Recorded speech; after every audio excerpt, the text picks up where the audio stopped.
Elon Musk के Tesla company के बारे में तो हर कोई जानता है। क्या आप जानते हैं एलॉन मस्क के स्टारलिंक प्रोजेक्ट के बारे में?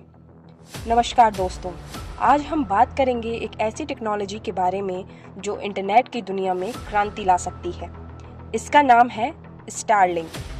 स्पेसएक्स द्वारा बनाया गया ये सैटेलाइट नेटवर्क दुनिया भर में हाई स्पीड इंटरनेट पहुंचाने का सपना लेकर आया है। इमेजिन करिए, आप किसी दूर दराज गाँव में बैठे हैं और आपको भी शहर जितनी फास्ट इंटरनेट स्पीड मिल रही है। ये है स्टारलिंक प्रोजेक्ट का मकसद, इंटरनेट को बीम करना और धरती के हर उस रिमोट एरिया तक पहुंचाना जहां के लोग इस सुविधा से वंचित हैं। तो स्टारलिंक काम कैसे करता है? इसका राज है लो अर्थ ऑर्बिट लियो सैटेलाइट। ट्रेडिशनल सैटेलाइट्स बहुत ऊंचे हैं, लगभग 35,786 किलोमीटर पर ऑर्बिट करते हैं, लेकिन स्टारलिंक के सैटेलाइट सिर्फ 550 किलोमीटर की हाइट पर हैं। ये लो एल्टीट्यूड लेटेंसी कम करता है, मतलब इंटरनेट स्पीड बहुत फास्ट हो जाती है। हर स्टारलिंक सैटेलाइट में एडवांस एंटीनाज और लेजर लेग होते हैं जो सैटेलाइट्स के बीच में कम्युनिकेशन को भी तेज बनाते हैं। स्पेसएक्स का प्लान है कि ऐसे 42,000 सैटेलाइट्स का एक जाल बनाया जाए जो पूरी दुनिया को कवर करे, जिसमें से अभी तक 1,000 से ज्यादा सैटेलाइट धरती की ऑर्बिट में भेजी जा चुकी है। बेसिकली ये एक बहुत बड़ा वाईफाई नेटवर्क है जो स्पेस में है। अब बात करते हैं इंडिया में स्टारलिंक के फायदों की। सबसे बड़ा फायदा है रूरल कनेक्टिविटी। जो गांव और दूर दराज इलाके इंटरनेट से वंचित हैं, वहां स्टारलिंक हाई स्पीड इंटरनेट पहुंचा सकता है। दूसरा फायदा है रैपिड डिप्लॉयमेंट।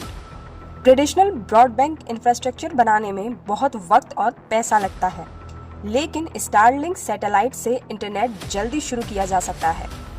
कम लेटेंसी की वजह से वीडियो कॉन्फ्रेंसिंग और ऑनलाइन गेमिंग जैसे एप्लीकेशंस भी स्मूथ चलेंगे।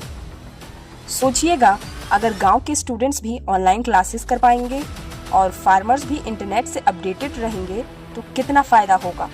लेकिन हर चीज़ की तरह स्टारलिंक के भी कुछ चैलेंजेस हैं। सबसे पहले रेगुलेटरी अप्रूवल्स। सरकार से परमिशन मिलना ज़रूरी है और नेशनल सिक्योरिटी कंसर्न्स भी हैं। दूसरा चैलेंज है हाई कॉस्ट। स्टारलिंक इक्विपमेंट और सब्सक्रिप्शन फीस शायद सबके लिए अफोर्डेबल ना हो।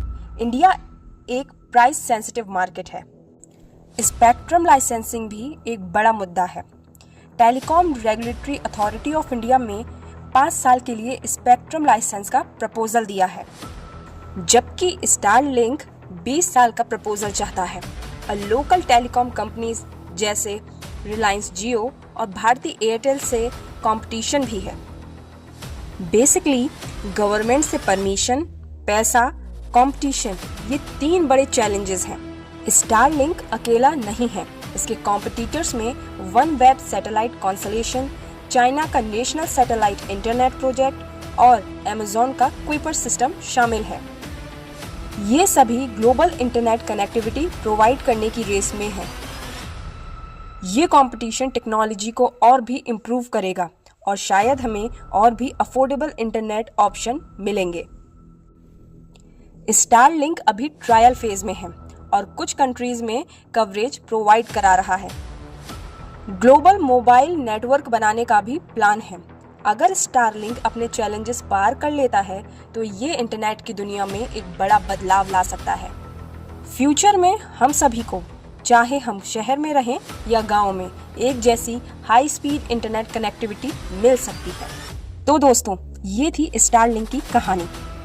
उम्मीद है आपको समझ में आया होगा कि ये टेक्नोलॉजी क्या और कैसे फायदे और चैलेंजेस के साथ है। धन्यवाद।